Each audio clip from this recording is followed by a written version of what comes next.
मुंबई मराठी साहित्य संघ या दोन संघटनांनी फार मोठ्या प्रमाणात पुढाकार घेतलेला आहे आणि आज हाजी अराफत शेख यांची काही संघटना, आमचे विक्रम प्रताप सिंग जे आहेत त्यांची शिवसेनेची संघटना, आमचे पेनकर आहेत त्यांची संघटना, त्याचबरोबर जे आपले शशांक राव यांची संघटना आणि इतर अनेक संघटनांचे प्रतिनिधी आणि यांची आम्ही एकत्रित आज बैठक करून दिलेली आहे। कारण 1 जूनपासून राज्यामध्ये प्रामुख्याने MMR क्षेत्रामध्ये ज्यामध्ये हिंदी भाषिक रिक्षा आणि टॅक्सी चालकांची संख्या जास्त आहे त्या ठिकाणी कोकण मराठी साहित्य परिषदेच्या 72 शाखा, मुंबई मराठी ग्रंथ साहित्य संघाच्या सर्व शाखा, शिवसेनेच्या सर्व शाखा आणि हाजी अराफत शेख यांनी काही त्यांच्या कार्यालय दिलेली आहेत। त्याचबरोबर शशांकराव यांनी त्यांची जी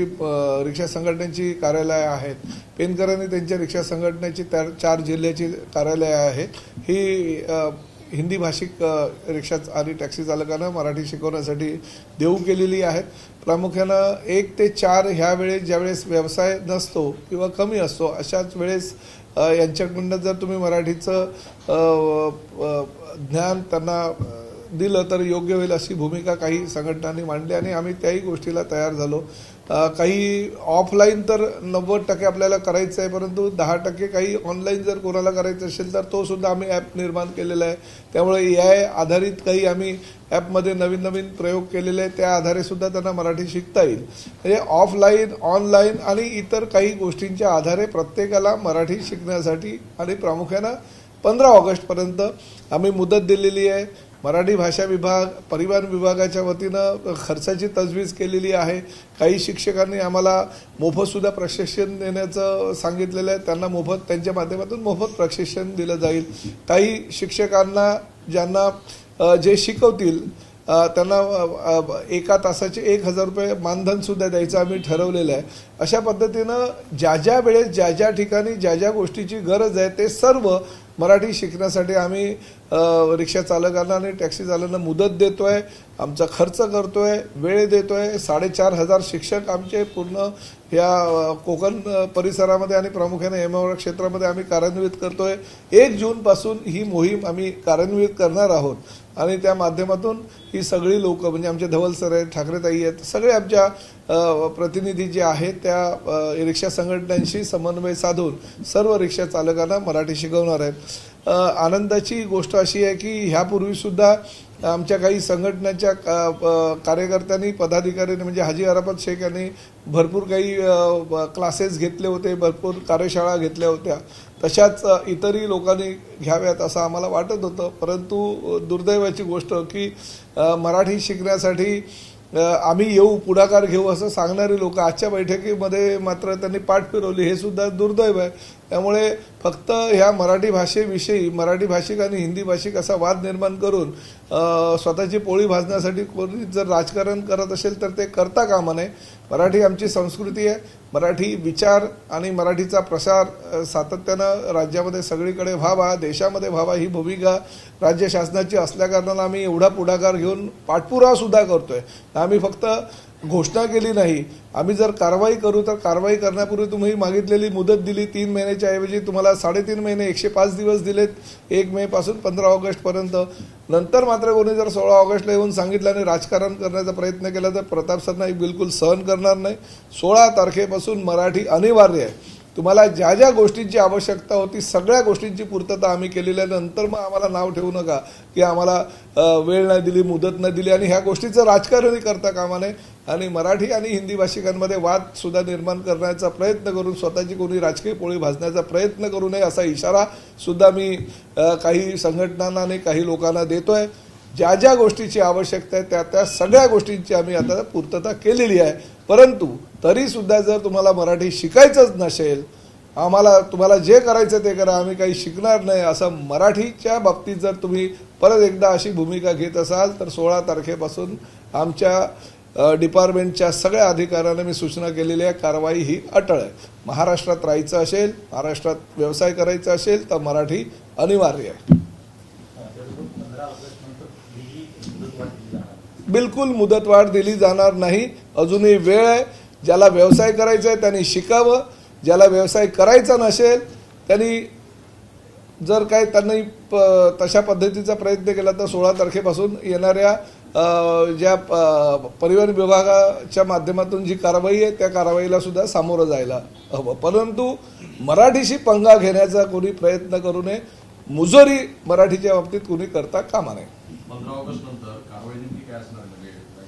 नाही, बऱ्याच काही गोष्टी आमच्याकडे आहे. कारवाई फार मोठी सुद्धा करू शकतो. जर आता एवढी मुदत दिली नंतर आणि एवढे प्रयत्न शासनाच्या वतीनं केल्यानंतर परिवहन विभाग, आमचे सगळे साहित्यिक सगळे जर एवढे प्रयत्न करत असेल आणि मग जर तुम्ही मराठी शिकणार नाही असं जर म्हणत असाल तर ती मग महाराष्ट्राशी गद्दारी होईल, महाराष्ट्राच्या संस्कृतीशी गद्दारी होईल. मग तुम्हाला निश्चितपणे महाराष्ट्रामध्ये व्यवसाय करण्याचा अधिकार नाही असं मला वाटेल.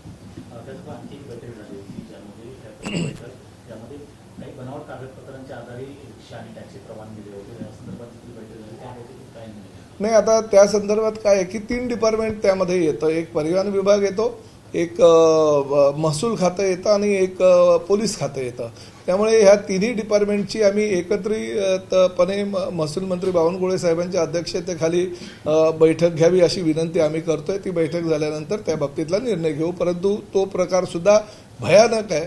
फार मोठ्या काही चुका त्या माध्यमातून आलेल्या आहेत. बनावट कागदपत्राच्या आधारे अनेक लोकांनी लायसन्स घेतले, बॅच घेतलेले आहेत आणि परमिटसुद्धा घेतलेले आहेत. त्यामुळे आम्हाला सामूहिकरित्या त्या विषयावर काहीतरी कारवाई करावी लागेल. ते आता मी आज बावनकुळे साहेबांना त्या संदर्भात भेटतोय, चर्चा करतोय आणि चर्चेनंतर आम्ही निर्णय घेऊ. नाही, अंदाज वगैरे आता काही देता येणार नाही आम्हाला. पोलीस मीरा भाईंदरला जी नरेंद्र मेहता यांनी तक्रार केली होती त्या अनुषंगानं आम्ही चौकशी केली. 3,500 रिक्षा चालकांची तपासणी केली. त्यातले 565 रिक्षा चालकांना मराठीचं ज्ञान नाही असं कळलं आणि साधारणतः 27 रिक्षा चालकांनी बोगस कागदपत्राच्या आधारे परमिट आणि बॅच घेतल्याचे निदर्शनास आलेलं आहे. त्याची पोलीस चौकशी झाली. पोलीस चौकशी झाल्यानंतर आमच्या डिपार्टमेंटच्या सांगण्यावरून 2 दिवसापूर्वीच 27 लोकांवर FIR सुद्धा दाखल झालेले आहेत. तशाच प्रकारची परिस्थिती इतरही ठिकाणी होण्याची शक्यता नाकारता येत नाही. त्यामुळे आम्ही ही सामूहिक जबाबदारी आहे राज्य शासनाच्या 3 विभागाची. त्यामुळे आम्ही सामूहिकरित्या त्यावर चर्चा करून निर्णय घेऊ. मुंबई असेल किंवा केवळ मीरा भाईंदर नाही, केवळ मुंबई असेल इतर शहरामध्ये देखील अशीच परिस्थिती असू शकते. तसा काही मोहीम किंवा नाही करणार आहोत ना, परंतु आधी एका डिपार्टमेंटची मोहीम ती करून चालणार नाही. आम्हाला तिन्ही डिपार्टमेंटला संयुक्तरित्या ती मोहीम करावी लागेल. म्हणून आम्ही बावनकुळे साहेबांशी चर्चा घेऊन निर्णय करतोय.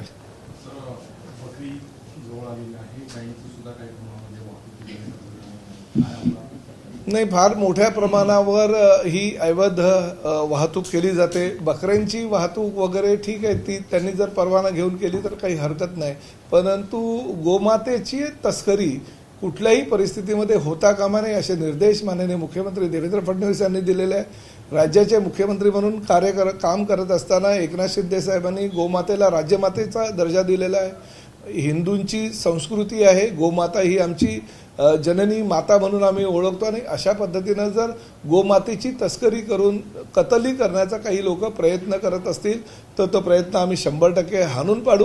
आणि आम्ही आमच्या सर्व अधिकाऱ्यांना तशा सूचना केलेल्या आहेत. देवेंद्र फडणवीस साहेबांनी सर्व पोलीस आयुक्तांना सूचना केलेल्या आहेत. आमच्या परिवहन आयुक्तांनी एक परिपत्र काढून राज्यातल्या सगळ्या RTOंना अशा प्रकारे जनावरांची आणि प्रामुख्यानं गोमातेची तस्करी करत असतील तर त्यांना ताबडतोब त्याच जागेवर त्याच स्पॉटवर थांबवण्याच्या सूचना केलेल्या आहेत आणि संबंधितांवर गुन्हे दाखल करण्याच्या सुद्धा सूचना केलेल्या आहेत.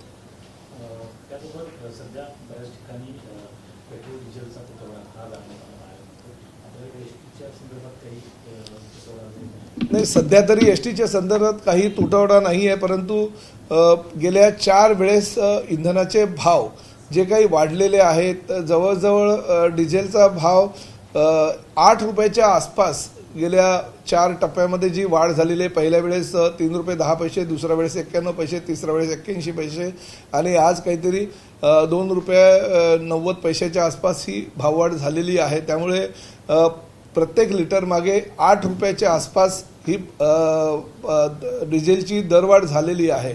आणि आपल्यालाही कल्पना आहे की जवळजवळ 14,500 डिझेलच्या गाड्या रस्त्यावर उतरत असताना वर्षाला आम्हाला 3,400 कोटी रुपयाचं हे डिझेल लागतं. आणि जर 8 रुपयाची दरवाढ झाली असेल तर 8 रुपयाच्या कॅल्क्युलेशननी जवळजवळ आमचं 300 कोटी रुपयाचं नुकसान हे वर्षाला डिझेलच्या ह्या 8 रुपयाच्या वाढीमुळे होणार आहे.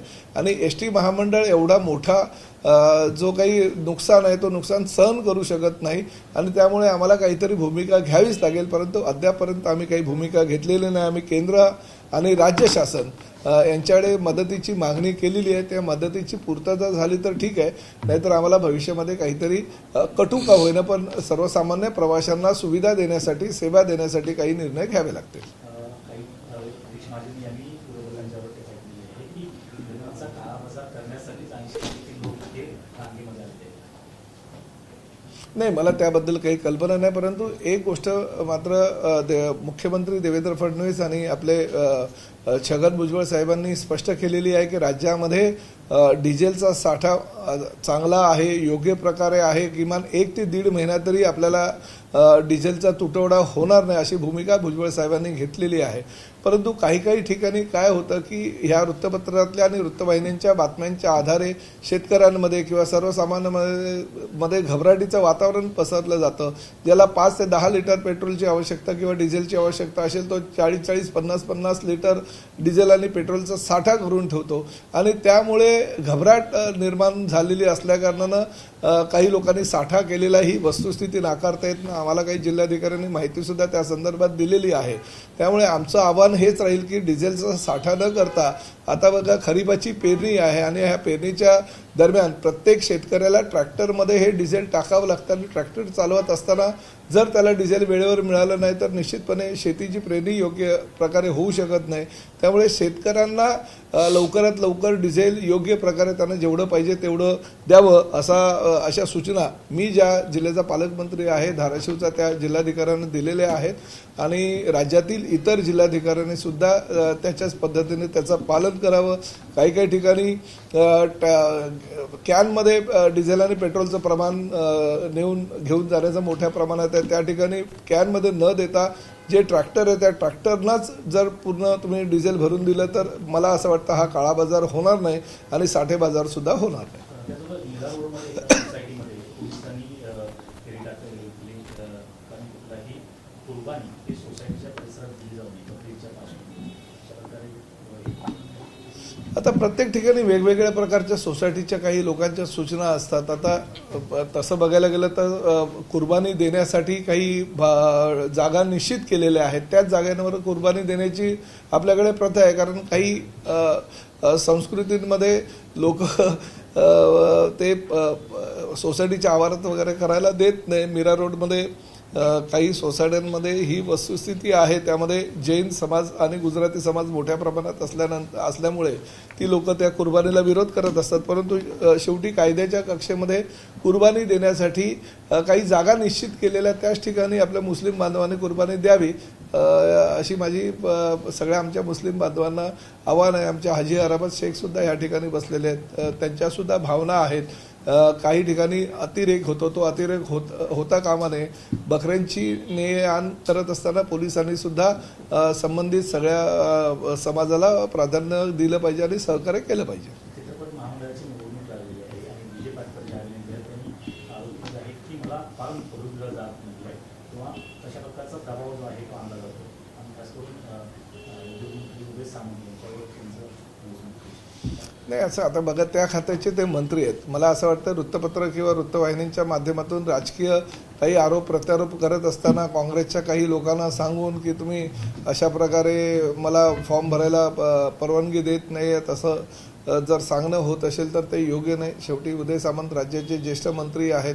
ते त्या मराठी खात्याचे मंत्री आहेत आणि अतिशय चांगल्या प्रकारची वागणूक साहित्यकारांना राज्यामध्ये त्यांच्या माध्यमातून मिळत आहे. किंबहुना उदय सामंत यांनी ती मंत्रिपद स्वीकारल्यापासून साहित्यकारांना जास्तीत जास्त सहकार्य करण्याची त्यांची भूमिका असते आणि त्यामुळे उगाच काहीतरी आरोप प्रत्यारोप कुठल्याही राजकीय पक्षाच्या आमिषाला बळी पडून विजय पाटकरांनी करू नये असं मला तरी वाटतं. माझा काही संबंध नाही त्यामध्ये. विधान परिषद आमच्या ज्येष्ठ नाही. दिल्लीमध्ये गेलेले आहे त्यानंतर हरीश महाजन यांना बोलवलं आहे. जळगावची जागेवरून सर्वात जास्त मोठा प्रश्न नाही, शेवटी बघा ही महायुती आणि महायुतीमध्ये खेचाखेची ही शेवटपर्यंत होत राहते. पण ज्यावेळेस देवेंद्र फडणवीस साहेब, सुनीत्राताई पवार आणि आमचे नेते एकनाथ शिंदे साहेब एकत्र बसतील, सगळ्या ह्या खेचाखेचीवर तोडगा काढला जाईल आणि महायुती म्हणूनच आमचा लढण्याचा निर्णय झालेला आहे आणि ह्या 1-2 दिवसामध्ये सगळ्या जागांचा तिढा सुटलेला असेल. एबीपी माझा, उघडा डोळे बघा नीट.